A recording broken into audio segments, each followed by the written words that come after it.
Oke, halo semuanya. Kembali lagi dengan saya Victor Feliciano. Jadi pada kesempatan kali ini saya akan membahas tentang hasil dari karya tulis ilmiah kelompok saya yang berjudul Analisis Pengaruh Sistem Regenerative Braking terhadap Efisiensi Energi pada Mobil Listrik. Jadi sebelum kita lanjut, kenapa sih saya memilih topik seperti ini? Karena regenerative braking pada mobil listrik ini sangat berkaitan dengan teknik mesinan, terutama pada program studi saya sendiri yaitu teknik mesin. Selanjutnya, karya tulis ilmiah ini disusun oleh kelompok saya yang terdiri dari Renatan Willing dengan NIM 131240015, Evan William dengan NIM 131240021, Rashid Nur Rahman dengan NIM 131240034, saya sendiri dengan NIM 131240039 dan Muhammad Yahya dengan NIM 131240049. Jadi pada kesempatan kali ini saya selaku presentator yang akan membahas hasil dari karya tulis ilmiah saya dan kelompok saya.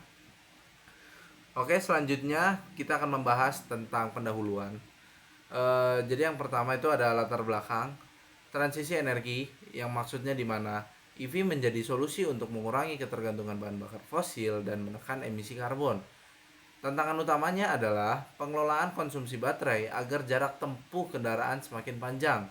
Nah, untuk solusinya itu sendiri, hadirlah regenerative braking system yang mengubah energi kinetik saat pengereman menjadi energi listrik kembali ke baterai. Relevansinya adalah pentingnya memahami efektivitas RBS atau regenerative braking system di tengah pertumbuhan pasar EV di Indonesia.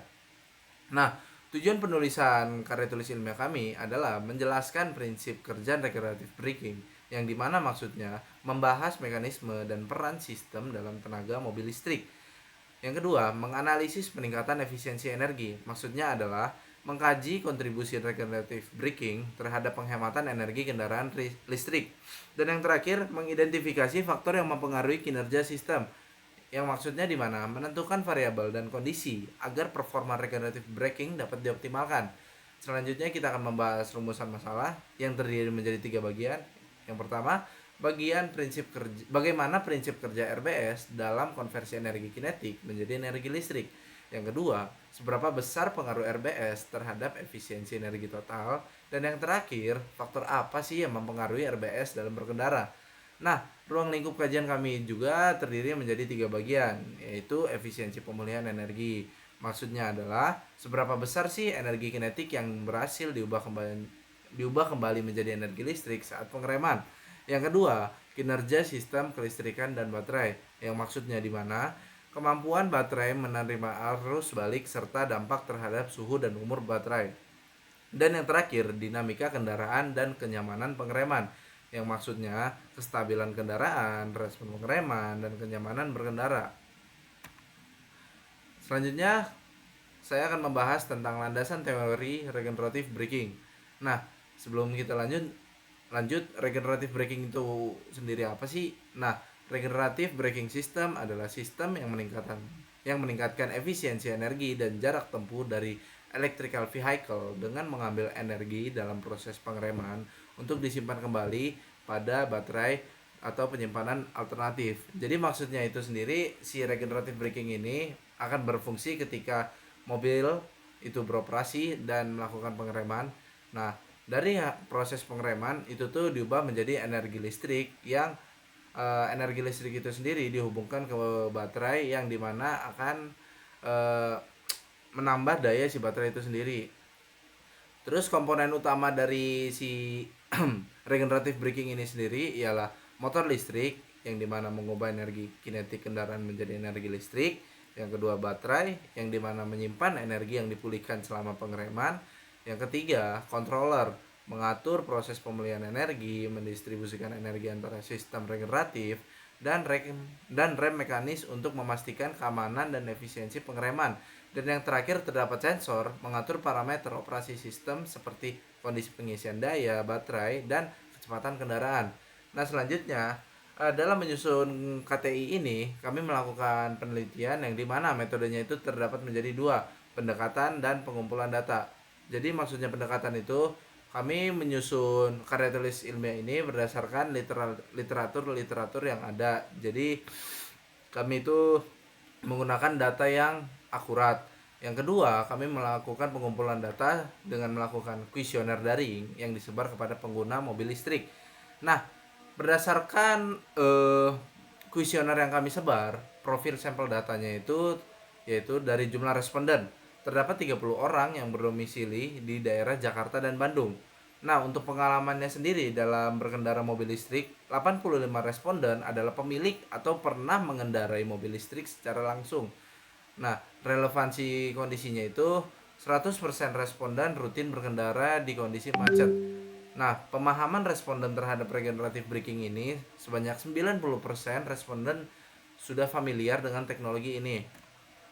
Nah, berdasarkan kuesioner yang kami bagikan, hasil dan pembahasannya terdiri dari yang pertama, temuan utama. RBS dapat meningkatkan efisiensi energi kendaraan listrik hingga 15-25% pada kondisi lalu lintas perkotaan.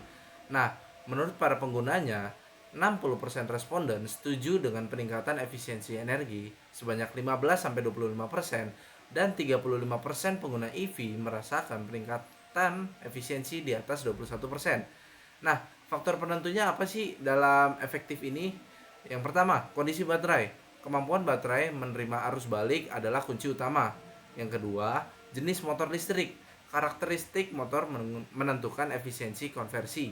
Dan yang ketiga, kondisi lalu lintas.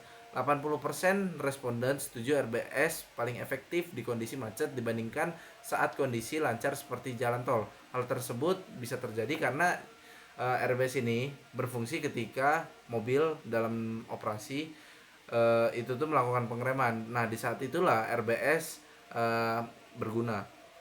Terus yang terakhir, terdapat kenyamanan. Stabilitas pengereman penting untuk keamanan meski bukan faktor efisiensi utama. Selanjutnya, saya akan membahas tentang kesimpulan dan saran. Jadi untuk kesimpulannya itu sendiri, sistem regeneratif braking ini terbukti efektif meningkatkan efisiensi energi kendaraan listrik sebesar 15-25%, khususnya pada kondisi lalu lintas perkotaan yang padat atau stop and go, di mana frekuensi pengereman tinggi memaksimalkan regenerasi. Namun, efektivitas sistem ini sangat ditentukan oleh faktor hardware utama, yaitu kemampuan baterai atau suhu dan state of charge atau SOC, serta karakteristik motor listrik dalam menerima arus balik yang besar selama proses pengereman. Untuk sarannya sendiri, untuk mengoptimalisasi kinerja RBS, produsen disarankan mengembangkan battery management system atau BMS yang mampu menangani arus regeneratif tinggi tanpa menyebabkan overheating, serta menyempurnakan strategi brake blending agar transisi pengereman terasa lebih halus dan aman. Selain perbaikan teknis, edukasi kepada pengguna mengenai teknik pengendaraan yang tepat juga krusial agar potensi penghematan energi dari sistem ini dapat dimanfaatkan secara maksimal. Oke, jadi sekian presentasi dari saya. Kurang lebihnya mohon maaf. Sekian, terima kasih.